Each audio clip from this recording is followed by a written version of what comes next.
Go now to Kentucky. Republican Senator Rand Paul. He is set to chair the Homeland Security Committee next year, and he sits on the Health Committee. Welcome back to Face the Nation, Senator. Good morning. Thanks for having me. Well, you are a doctor by training. I want to ask you about some of these health picks. I know that you personally said that you have vaccinated all of your children, but vaccination rates in this country, as you know, are on the decline. Are you at all concerned that elevating individuals who have been publicly critical of some particular vaccines, RFK Jr. to HHS Secretary, Dave Weldon to CDC Director, that any of that will erode trust in vaccination?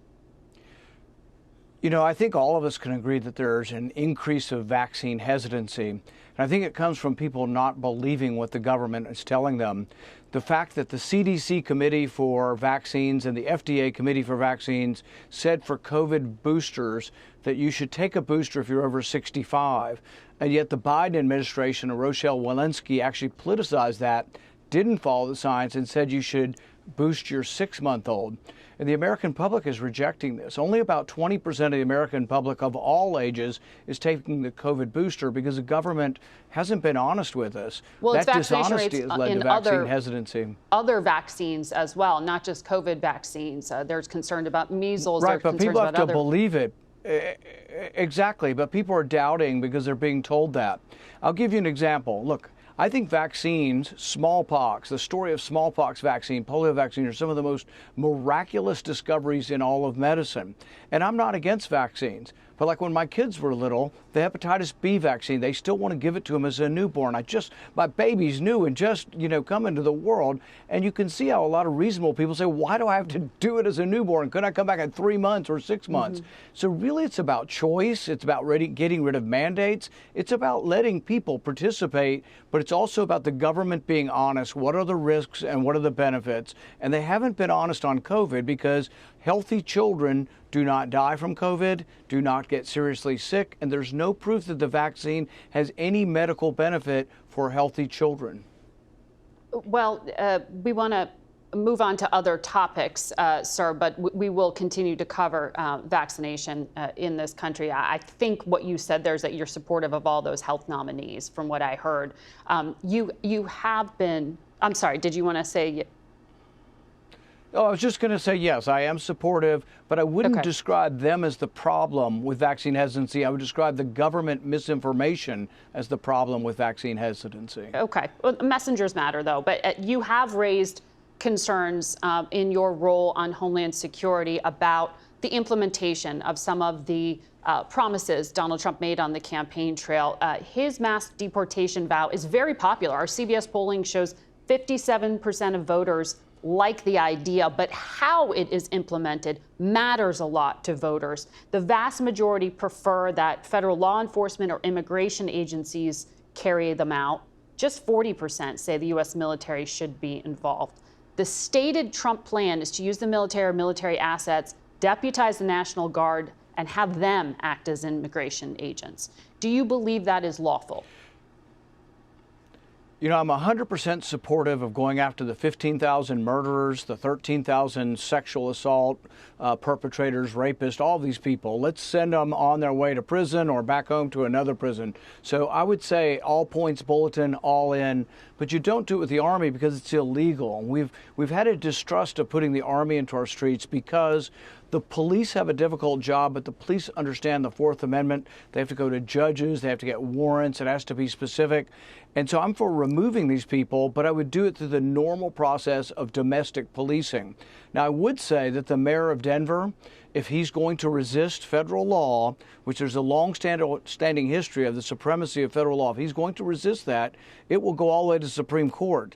And I would suspect that he would be removed from office. I don't know whether or not there'd be a criminal prosecution for someone resisting federal law, but he will lose. And people need to realize that what he is offering is a form of insurrection where the states resist the federal government. Most people objected to that and rejected that long ago. So I think the mayor of Denver is on the wrong side of history, and really I think will face legal ramifications if he doesn't obey the federal law.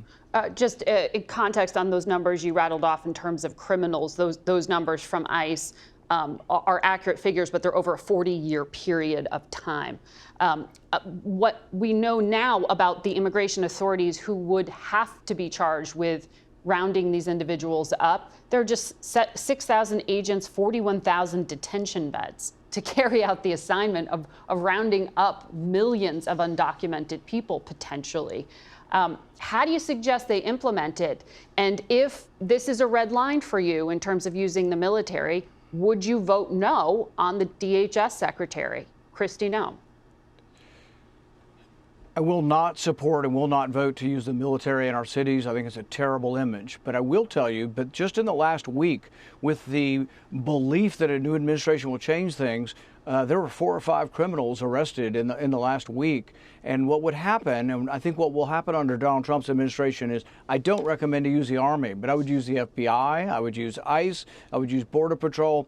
And they have a list now of 15,000. I don't care if it came in over 40 years or 10 years. Mm-hmm. If you've got a list, you put these people on a all points bulletin. These are the kind of people that are dangerous and that everybody needs to be the watch on. And they would go out and seek those people.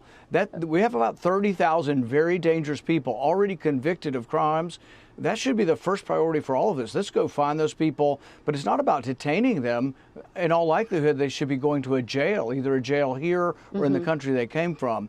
So I think if we did that, there'll be a lot of unity. If they send the Army into New York and you have 10,000 troops marching, carrying semi-automatic weapons, I think it's a terrible image and I will oppose that. But it's not that I oppose removing people. I just object to what has been against the law for over 100 years, and that's using the Army. But deputizing the National Guard, that specifically is the proposal. You also oppose that. I don't think it's the best way to do it. It's less clear whether that's legal or illegal. Typically, it has to be done at the behest of the governors. I still don't like a militarization of police, whether it's National Guard or Army. I think there's a lot of FBI. Okay. There's a lot of Border Patrol agents. There's a better way to do it, and it needs to be individualized. That doesn't mean I'm any less serious about getting it done. It just needs to be done according to the law and consistent with our traditions. Understood. You've made clear you are a fiscal conservative. I want to ask you about the choice just made to select hedge fund manager Scott Bessent as the Treasury Secretary. He had a long financial career. He served as the chief investment officer for George Soros's funds. He's been a political donor. Elon Musk came out publicly against him, calling him business as usual. Do you favor Mr. Bessent in the role as Treasury Secretary? You know, I've heard good things about him. I haven't made a decision. I lean towards being supportive. I don't like tariffs, but then again, I don't like the president promoting tariffs. I think tariffs are a tax on the consumer, and they ignore things like with steel. There are 80 workers working in steel buying industry for every worker making steel. So yeah, you can protect certain industries, but it's at the expense of other people. I don't believe that'll be enough for me to want to vote against Bessent because it's also the president's position as well. I will be vocal in saying that I think tariffs are bad and that international trade actually saves every consumer about $7,000 a year. So everybody in our country is $7,000 richer because of international trade. It's part of one of the booms of post-war and post-industrial revolution. This amazing international trade has made us all richer, and we need to talk about the statistics and facts concerning the benefits of trade. Understood on the nuances and specifics there.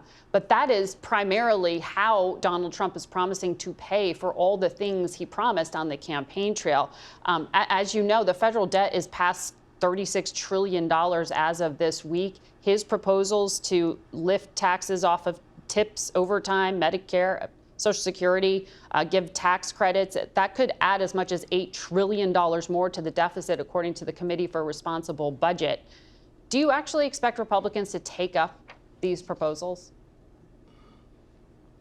You know, in 2017, I voted for a tax reduction package that they said would add to the debt.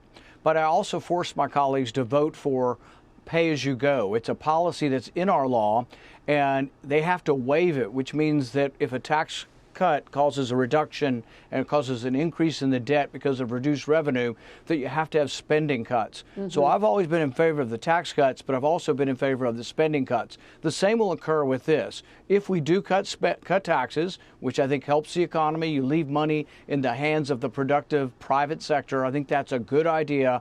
But if you do it, I would cut spending, and there will be procedural blockade or procedural votes that I will force that says that we should also cut spending as well.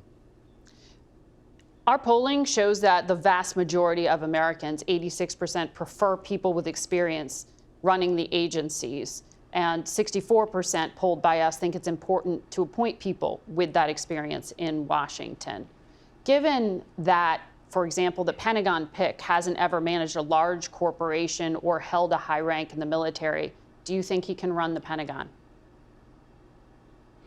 Yes, and I think the vast majority of people, if you poll them, will say that they don't think people should be picked based on religion or gender or sexuality. They want people to be picked on merit. And one of Pete Hegseth's criticisms of our Pentagon is that we've gone away from merit and gone more towards racial characteristics. And so I think that the people are and would be overwhelmingly in favor of someone who's going to base hiring on merit, not on racial characteristics.